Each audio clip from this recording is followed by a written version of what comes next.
Welcome to What a Creep, the show with Margot Donahue and Sonia Mansfield talking about creeps from the past to the present. This is your quick guide to the biggest creeps, jerks, assholes, and losers, the best of the worst. From two nice ladies who want the world to be a little less creepy.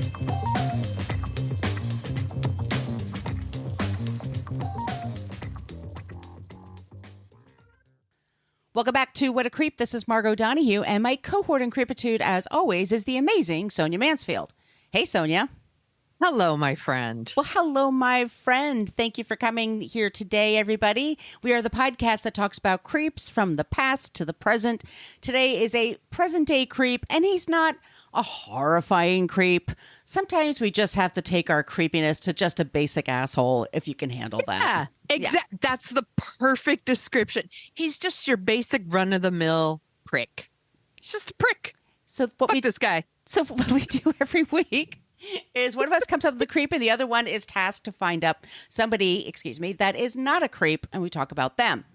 You can find us on Facebook. We have a basic Facebook page. That's where people go to complain about language. We've already slipped that one out. We use very salty language in this program. So if your kids are in the car and that upsets you to hear that, wait until later when you can put your earbuds in. Yeah, fucking deal with it.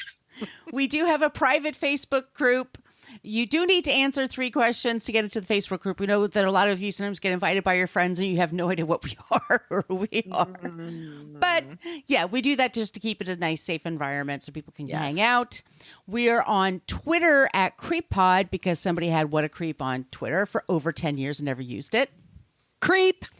And we're on Instagram at What a Creep Podcast. Please follow us on all those places if you use social media, or we have a basic old-timey email, whatacreeppodcast@gmail.com.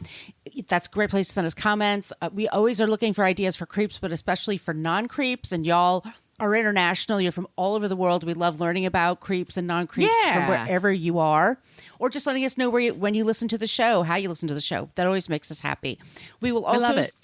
If you also would like some stickers, send us your address, and wherever you are on the planet of Earth, we will send you stickers. Promise. She'll do it. I'll do it. Margot will do it. I'm not scared. I'm not scared at all. I'll do it.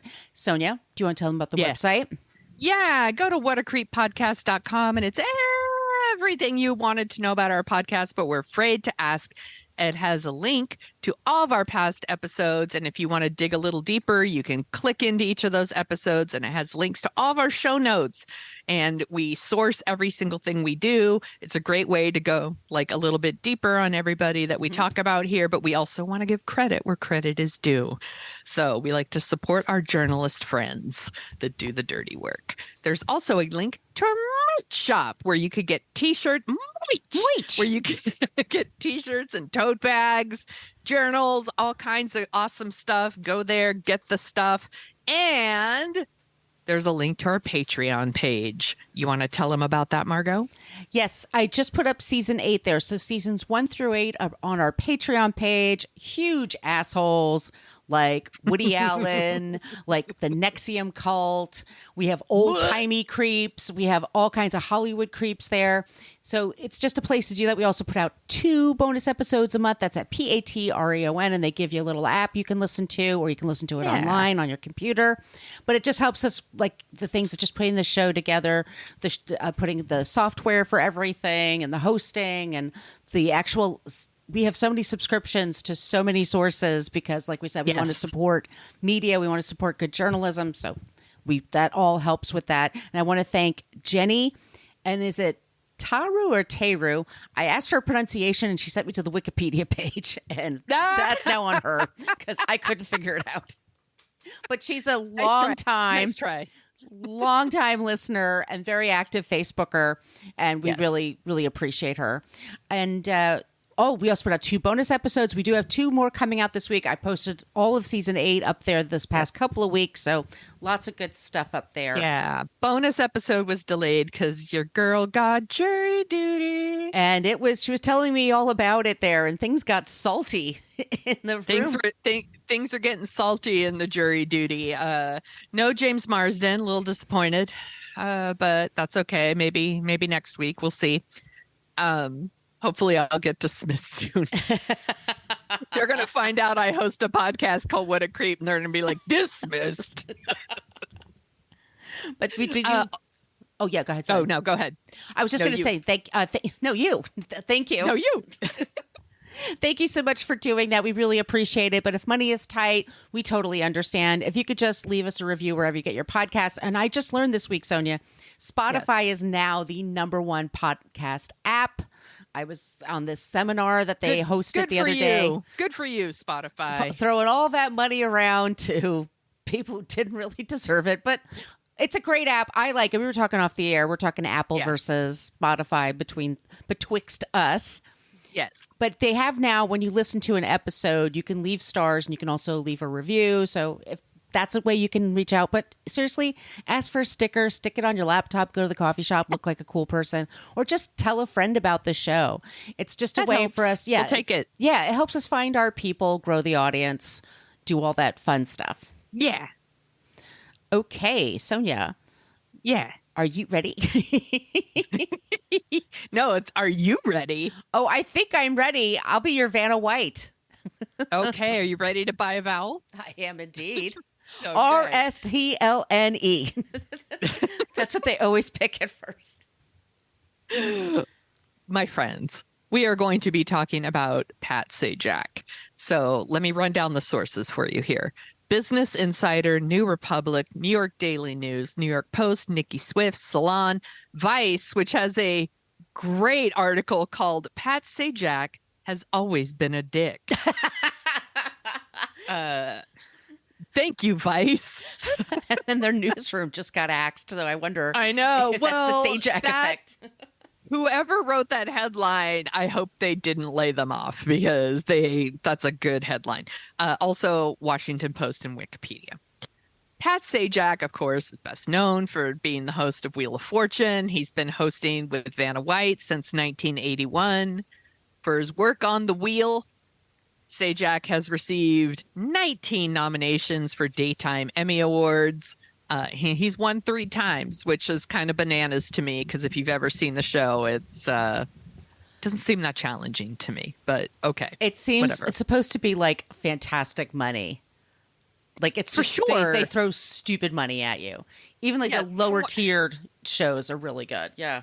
From what I understand, for things like Wheel of Fortune, like they film like 6 episodes in a day. You know, these people aren't working like 7 days a week Or all 12-hour year round. days, Yeah. Yeah. So it's, it's really good money. And the fact that he would win any kind of Emmy award for this is pretty silly to me, but whatever. Just this month, he announced that he's going to retire in 2024. That would be the end of the 41st season of this show. Jesus Christ. It's been on a very long time. It's feel like it's always been a part of my life. For sure. Yeah. For sure. It has. Yeah. It has. And like, it's like Wheel of Fortune then Jeopardy, right? Mm-hmm. It's like you watch Wheel of Fortune and you're like, I'm a genius. And then you watch Jeopardy and you're like, I'm so stupid. So, some people are really bummed out that he's retiring. Not me, because Pat Sajak is a creep. He probably should have left the show years ago because his hatred for the contestants has been seeping through for years now. It is the contempt that he has. Yes. It's pretty obvious when you watch the show. He's a douchebag who and he uses his fame to push climate change denials. He whines about political correctness, and he sits on the board of a college that actually rejects federal funding because they want to ban people based on their sexual orientation. Pretty rad stuff. Pat Sajak is a CR-P. Margot, would you like to buy a vowel? I would indeed. Oh. Come on, oh. Yay! The big O. Let's start at the beginning. Pat Sajak was born in Chicago, October 26, 1946. He got into radio after winning a contest on WLS Radio's Dick Bondy's show. He was a guest teen DJ.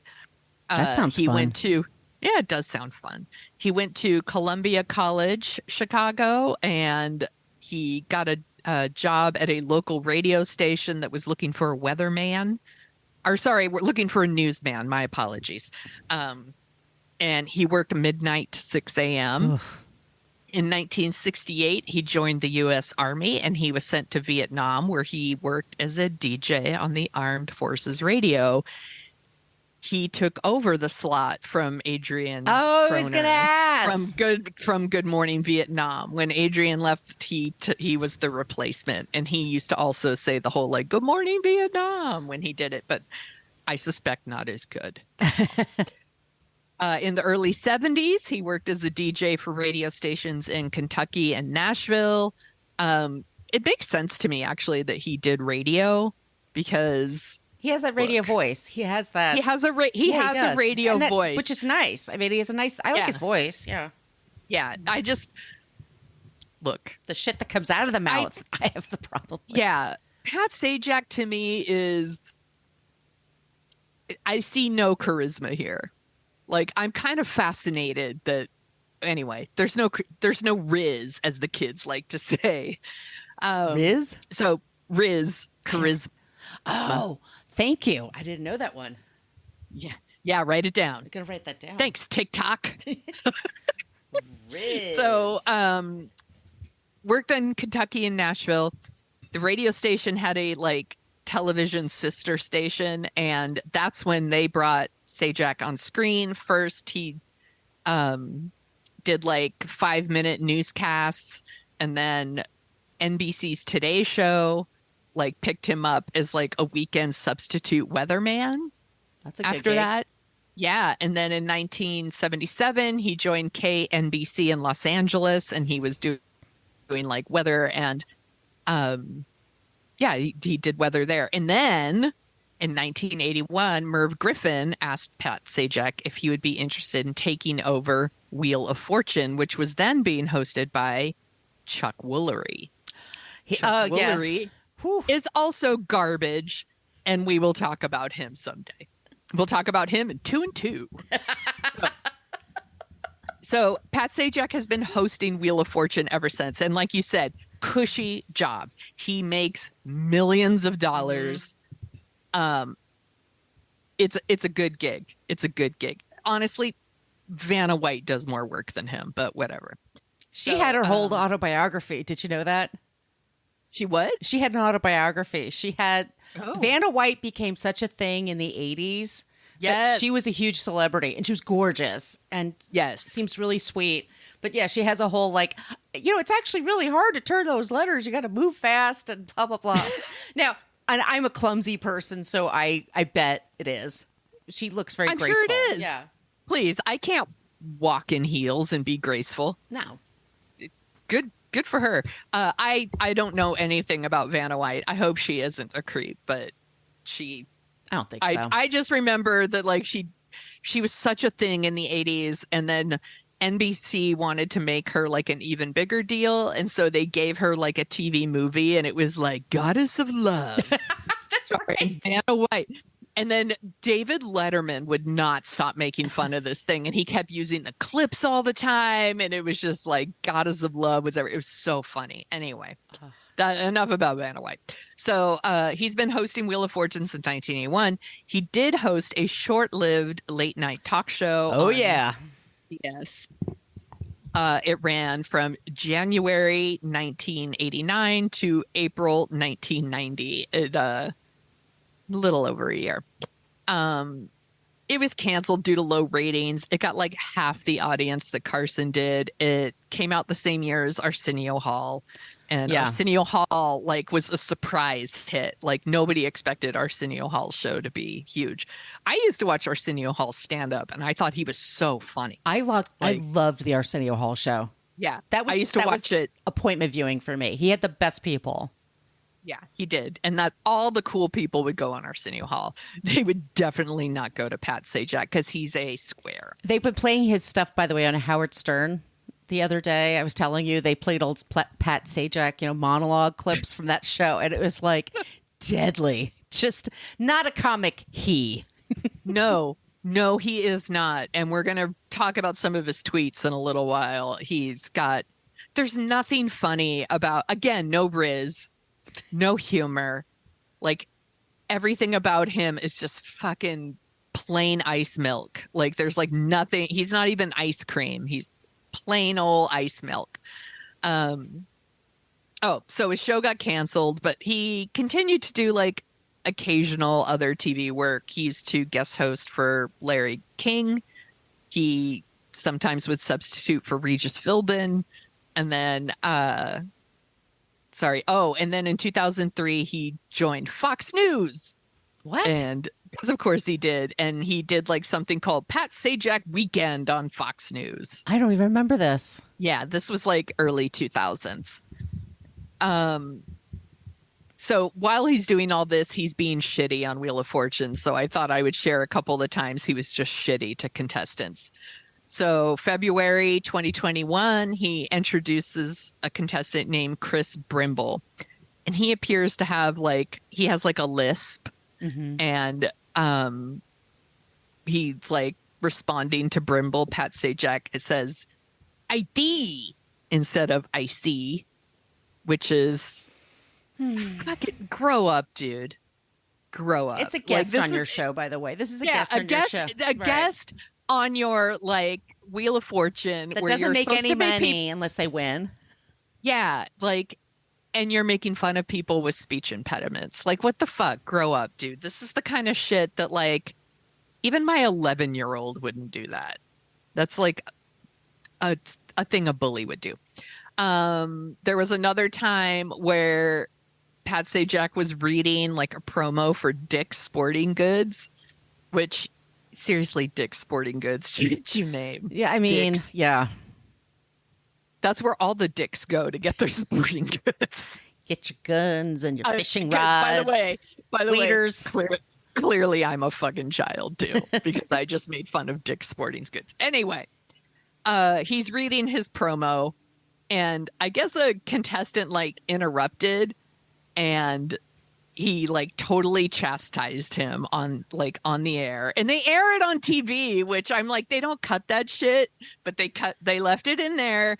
There was another time like a contestant like yelped when she like spun the wheel. She was like, woo, or something. He's like, if you would mind not making sound effects when you spin the wheel. I'm like, dude, it's Wheel of Fortune. Fuck off. Like, if she wants to yell, yo, DJ, spin that wheel every time she spins it, she can. Who cares? Who cares? That'd be amazing. Yes. Another contestant like solved a puzzle, and I guess it was kitchen oven was the puzzle. And the contestant's like, I don't know, that seems kind of redundant, kitchen oven. And Pat Sajak went off on him and he said, don't. You won. Don't argue. You got the puzzle, and called him ungrateful. Dude. Not everybody has a pizza oven in their backyard, with their, recliners and all that other shit that you have. Dude, retire. Like, he's not retiring soon enough.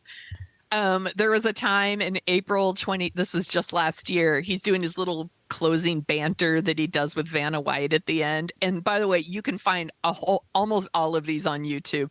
And there's all kinds of awkward ones where like, she's like, I'm just going to relax in my garden this weekend. And she's like, what are you going to do this weekend? And he's like, you'll see me like relaxing in your garden, like peeping on you, basically like acting like a creep. So one time he asked her if she was an opera buff. And then he followed up with, have you ever watched opera in the buff? And she's like, no, no, I haven't. And it's just like little creepy shit like that. Here's the last one I'm going to tell from these stories. So there was this contestant, his name's Scott, and he tells the story because they asked them to tell these stupid stories on the show. They do it on Jeopardy all the time. Yes. Too. So this guy's telling a story about how like, he like when he was 12 years old, the tip of his toe got cut off and the paramedics came and they like helped him like reattach his toe or something like that. And he's like, hey, I should say thank you to them 30 years later or something. And then Pat Sajak says, that may be the most pointless story ever told. And you told it. Congratulations. What a dick. He just embarrassed, like, what a dick, right? Not everybody has anecdotes, you know? Not everybody. Yeah. I mean, I think that's a pretty compelling story. I want to hear about that. Once again, I'm very clumsy, so when I hear other people do shit like that, I'm like, oh, good. I feel a little less alone. Again, I realize that, like, in terms of the creeps we have covered on this show, he's not a murderer. Yes. But he's such a prick. You know what? We had this, though, with Alec Baldwin. And we're like, we even said, it's not like he's murdered anybody and then killed someone with a gun like a few weeks later. God. Not saying that that's what Pat Sajak's going to do, but just, he's just an overall dick. Yes. Yeah. Yes. He's just such a fucking douchebag, like a total fucking douchebag. So he's not only a dick on TV, he's a dick in real life too. And he loves to be a dick on Twitter. So here's a few of his quote unquote greatest hits. Shit talking the coronavirus during the stay at home order, you know, pretending like it's not really a thing. You know, I personally think this is super shitty because Wheel of Fortune's audience is actually older. Mm-hmm. It is like 65 and older is mainly the people who watch Wheel of Fortune. I'm not even making that up. My parents, that's all they did. Yeah. Yeah. And people who were most affected by COVID in those early stages were the elderly. So for him to like be shit talking it, I just felt was irresponsible. Again, total dick move. Apparently he has thoughts and feelings about charter schools, and he says those who oppose charter schools are racists. Oh, I don't know why he would say that, but then he said, oh, that felt good. No wonder they throw that word around. Who's they? Pat Sajak? Lefties. Like, the liberals? Yes. He's owning us, Sonia. Don't you feel owned? I feel super owned. You know, shit talking, you know, anyone who wants rights, you know, so if you're talking about animal rights, human rights, whatever, here comes Pat Sajak to say, prediction, the next cause du jour will be plant rights. No joke. I can see the posters now. Ficus have feelings too. There's ficus, isn't it? It's ficus, yeah, but still, it's stupid. It's not. It's a stupid joke. It's a dumb joke. You know, making fun of gay pride and coming out stories by proclaiming his heterosexuality on Old Twitter. as time. Hardy har har.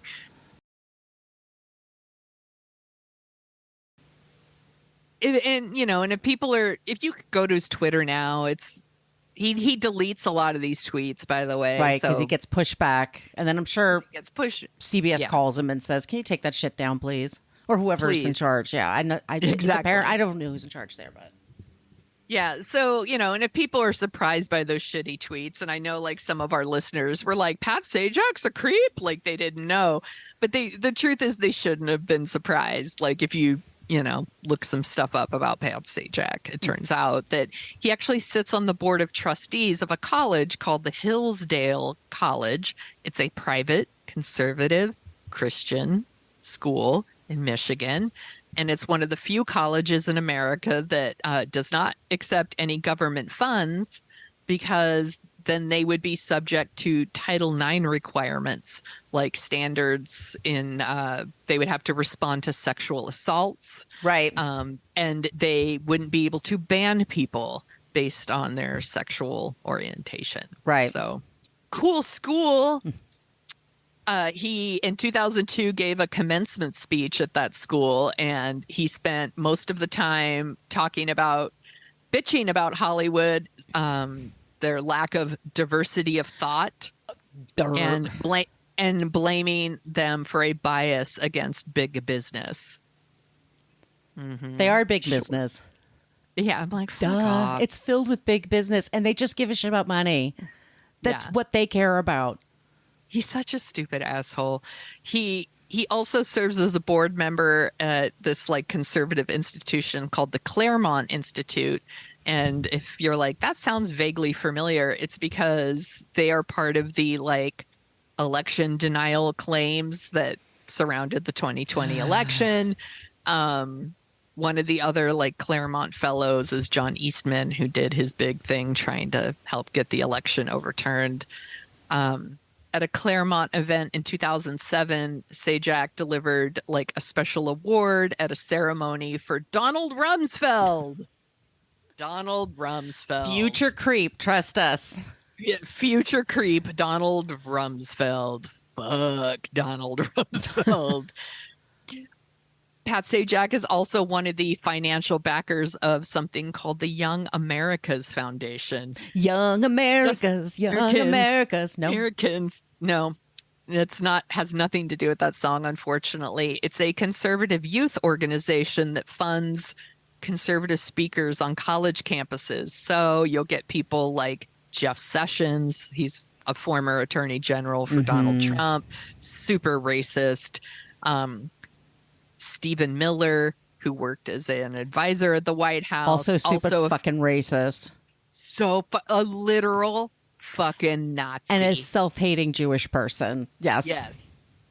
Disgusting. He's a piece of shit. By the way, if you're like, when they say like hate ages you or hate makes you ugly, look up a picture of Stephen Miller. That dude's in his 30s. He looks like he's in his 60s. He's rotting from the inside out. He's disgusting. Speaking of disgusting, Pat Sajak used to write for a conservative website called Human Events.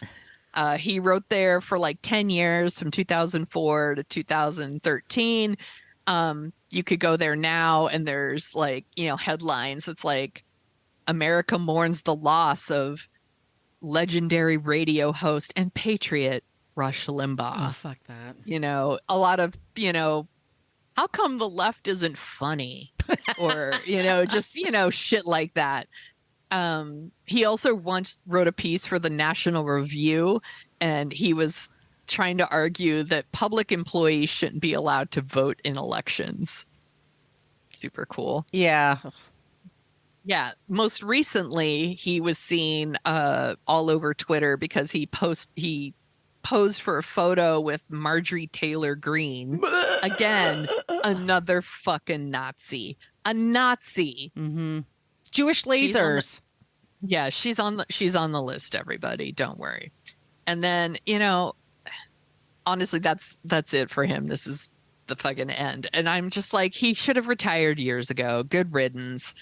There's just nothing special about Pat Sajak to me. I can't understand. No. How is it if you watch Wheel of Fortune, other than when he's being mean to random contestants, there's nothing about him. Like, I feel like if I met Pat Sajak, I would forget I met him 5 minutes later. I think that's his superpower. It's just that bland affability that, along with just being born at a certain time when you could move up.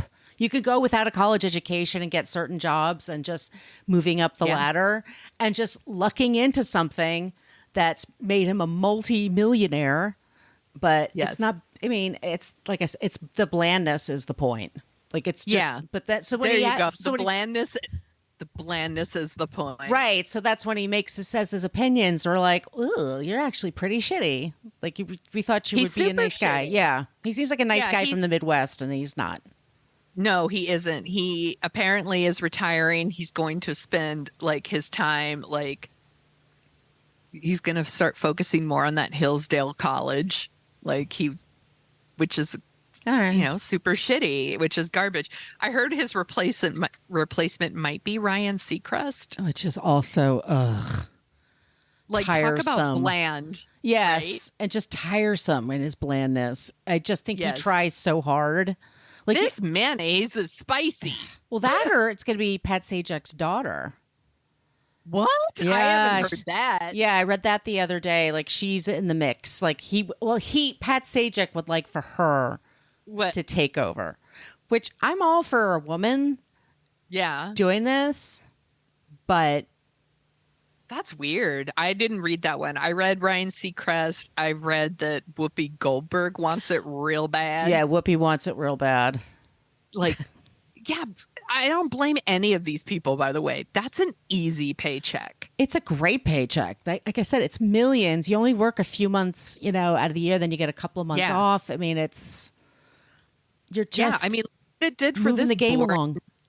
Look what it did for this boring garbage person. Look at all the money he was able to make.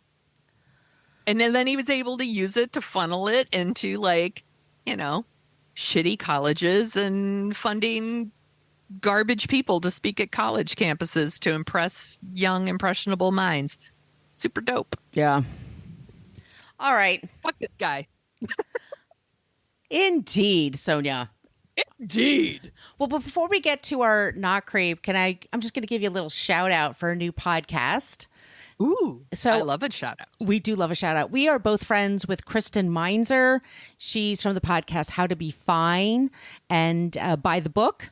And she is I love her. We love her. She's fantastic. And we'll definitely have her on the show one day. She's hosted a show with Maura Curry. They just launched it a few weeks ago, and it's called The Daily Fail, which is a play on the Daily Mail, which it's one of those sites. We do use them for sources at times because they are technically a news site, but they also are creeps. They also, yes, they are. They're terrible. They're sexist. They're racist. They're all about piling on Harry and Meghan. They're a whole, definitely they should be an episode one day, but the Daily Mail very often you start Googling. I'm Googling my creeps, and then the Daily Mail comes up. I read it, and then it usually sends me in another direction. I genuinely try not to use the Daily Mail as a source. No, but it does happen. It has happened on this show for sure. It is legitimate in that they do pay reporters. They've been there for a long time. They source their materials, but just because we always read this online, they've really mastered the art of shitty headlines and pictures for clickbait that's on the right side. Yes. And for example, they had a story recently is about all the smog that we had in New York because of the fires in Canada. Yeah. They're like, that stuff is really bad for your beauty.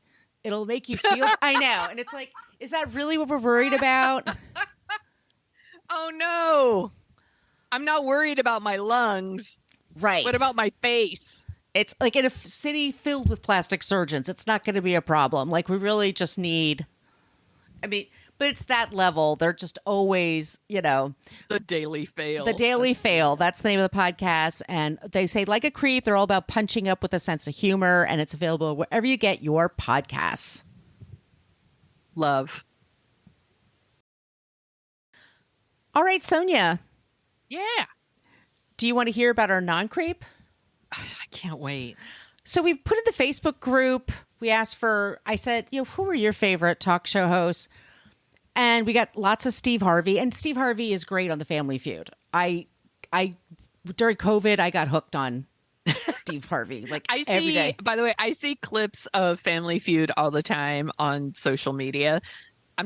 Shit makes me laugh a lot. He's very funny. I don't watch, but every time I see a clip, I'm like, that's pretty fucking funny. He's an actual stand-up comic. He actually writes comedy and performs comedy. So he's actually funny. He's also very sexist with his ideas about dating and marriage. There's and the whole stuff. think like a man. Right. It's just no.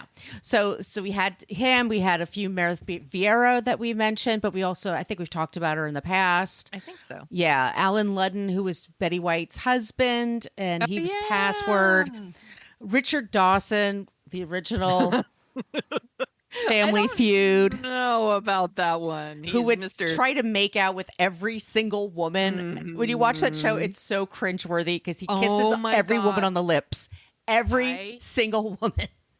I watched Family Feud in the 70s all the time. Same. I loved it. I used to love Family Feud and Press Your Luck and stuff Tic-tac-toe. Richard Dawson was busy hands and busy lips. And it's the 70s. That's of the time. That's not for sure. So that's and he was also very funny. I'm certain very drunk when he was doing his thing. I don't even think he was pretending to not be drunk. Right. Match Game was who was Match Game? Gene Rayburn with Match Game with that thin microphone. He would do funny as hell, but he would do like very racist stereotypes. Sort of was like a Chinese man once said. And you're like, oh God, please don't, no.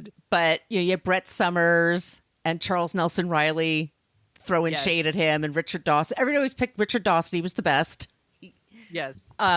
We had Wink Martindale. Mentioned. Oh my, he did the Joker's Wild. Yes. And he did a couple of them because I used to watch these a lot. Yeah. And then who did Hollywood Squares in the 70s? Oh, was that Wing Martindale too? No, not Wink Martindale. That's Peter. Look it up. Okay, I am going to look it up because we also had mentions, let me just say, for Chuck Woolery, who we just mentioned, but he's a creep. He's an asshole. Leslie Jones, who's amazing, but we've had her as a non-creep for other stuff. Yeah. Peter Marshall. I liked him. Yeah, and then at some point it was John Davison. Also that bland affability that'll... For sure. I remember him from like That's Incredible or something. Yeah. So we're not picking any of those. Yeah, no. I mean, even Alex Trebek had some questionable things about him. I think he was one of our, though, non-creeps. Maybe when he was dying. Yeah. I don't know. You know, we would love if someone could keep a list for us. We'll give you a free Patreon membership if you honestly, if you could keep this list going for us. I would pick Will Ferrell as Alex Trebek. Celebrity Jeopardy is the best game show ever. But I went in a different direction, Sonia. Yes. Okay. Good job. Because I saw on the new Max, used to be HBO, then it was HBO Max, now it's just Max. Okay. But there's Damn it, Max. That's Sonia's dog. There's a documentary about Mary Tyler Moore that's on there that is fantastic. She was from the Dick Van Dyke Show, which is something I still watch. It's still fucking funny. Mm-hmm. The Mary Tyler Moore Show was on from 1970 to 1977. I didn't realize all the stuff she did on Broadway. She had huge hits on Broadway. Oh, I didn't She know also won an Academy Award for Best Actress for Ordinary People. Never seen it. Never seen it. It'll mess you up. It'll be one of our dorking outs one day. I know it's going to mess me up. That's why I haven't watched it. But it's excellent. She was an excellent actor. She's also somebody that co-owned her business with her husband. She had her own production company, which made amazing shows like WKRP in Cincinnati. My favorite. One of my favorites. She just was this amazing, smart, talented, funny woman. She's had she's from Brooklyn, by the way. Brooklyn Heights and Flatbush. She super talented. She was a dancer when she was a kid, and that's what she always wanted to be, was a dancer. Mm-hmm. She also had, after Mary Tyler Moore, she had a variety show, and like David Letterman and Michael Keaton were in the cast. You can see David Letterman try to dance with Michael Keaton in a Mary Tyler Moore sketch. I do kind of want to see that. Look that up. You can look all that shit up. But and on top of everything that she's done, and she found out that she had diabetes in the late 60s, early 70s, type 1. And it totally took her by surprise because it didn't run in her family. She was very thin. She was like 5'7", like 110 pounds or something. Like, she was a really thin dancer's kind of body. Yeah. And she was always an animal rights activist and was always a vegetarian. And so she had always thought, like, well, people get diabetes because they eat too much sugar and blah, blah, blah. She didn't understand. Right. Like, no, it's an autoimmune disease and it can just happen to you. And so she became an advocate for diabetes. She was the chair for the Juvenile Diabetes Research Foundation. She used her celebrity status to raise diabetes, mellitus type 1, the awareness of that. She went to Congress many, many times to fight for more money, for more research, to help people. That's using your fame for good. Right? And she had the Forevermore Research Initiative developed. She also, like I said, she was a fan of PETA. but the ASPCA, that's where she was, and the Farm Sanctuary. Those were two big nonprofits. I love the Farm Sanctuary. I give money to them all the time. She raised money for that. She was a very, just a very generous person. Her father was really into the American Civil War on the South Side. So she built a couple of centers for Stonewall Jackson, which I was like, well, but it's history. But she was super, super active, especially with the diabetes research. My cousin met her in the 80s. My cousin had diabetes and got to meet her at one of those big special events and said she was really great. And she worked so hard to raise awareness for that. She lost her son to a gun accident. They never quite knew if it was by suicide or both of her parents were alcoholics. She had to take care of them when she was older. She dealt with a lot of tragedy in her life, and she just focused on trying to find the best outlet for it. She also became an alcoholic for a time and then went to the Betty Ford Center, and she actually called her up like, remember the time you're on my show? Can I go to your center? Oh my gosh. And they did. And she got sober. And so she also, around New York in the theater community, she was like a sober companion for a lot of people. She was one of those, you know. So that's someone who's like really trying to help people and like do good. That's awesome. And in ways that's like really helpful, like really not just like, I'm going to start a nonprofit. Like it's more like what exists? How can I make it better? How can we all? Yeah. And it already has infrastructure that we can all work together. Yeah. She married a man who was 18 years younger than her. He was a doctor. Nice. And he was nice. Robert Levine. They were married in 1983 and they stayed married until she passed away. She lived to be 80, which with diabetes, especially at the time she had it, that's pretty great. That's a really decent long time. She died in 2017 at her farm up in Greenwich, Connecticut. And she was rad. She was really rad. And I think she did turn the world on with her smile.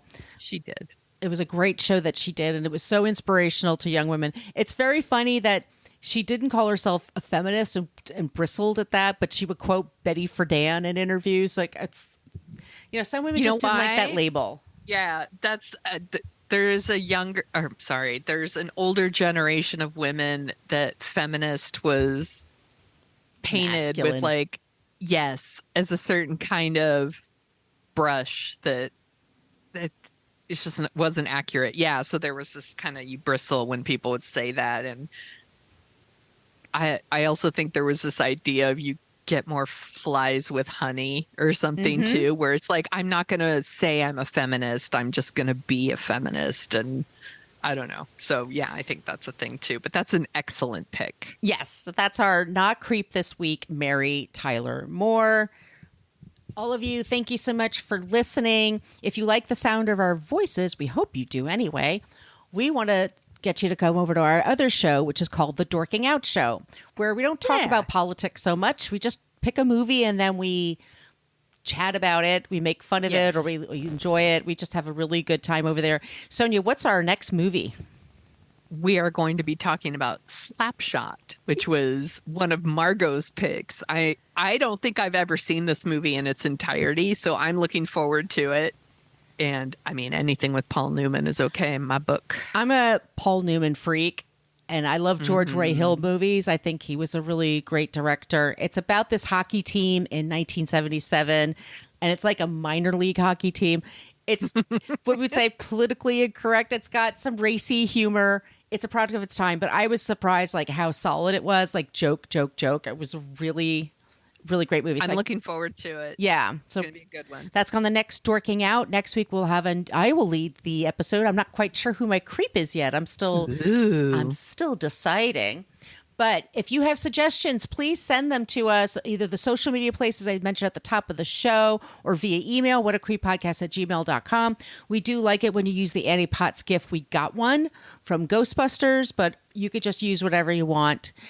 And Sonia, where can they find you? You can find me at thesoniashow.com and The Sonia Show on Twitter and Instagram and the TikTok. And we also have a What a Creep Substack. So if you want to go Yes. there and type in What a Creep, it should come right up. Sign up. It's free. It's free. We put stories in there for the stuff that we're following. We put more resources. Put our recs in there. We put our All recs for kinds. movies and streaming and all that Yeah. good stuff. So yes, please sign up for that. I forgot to mention that. Where can people find you, Margot? On Twitter, you can find me at Brooklyn Margot. Instagram, it's at Brooklyn Fit Chick. You can see pictures of my new kitten who's just Adorable. She's adorable. Everybody drink. And then also my site is brooklynfitchick.com. And I am on the TikTok at Margot Donahue. I post movie clips and other things. Not as successful as Sonia on TikTok, LOL. who just had something trend for like 2.2 million views. It's pretty cool. Yeah. It's pretty cool. And I appreciate that people like it so much. I put stuff there to make people laugh. So I'm glad they're enjoying it. All right, everyone. Enjoy everything. Be safe. Be well. Just don't be a creep. Be a creep. Thank you for listening to us talk about creeps. You can follow us at What a Creep Podcast on Facebook, Twitter, and Instagram. But don't follow us too closely. You can email us your creepy stories at whatacreeppodcast@gmail.com. But please keep your dick pics to yourself.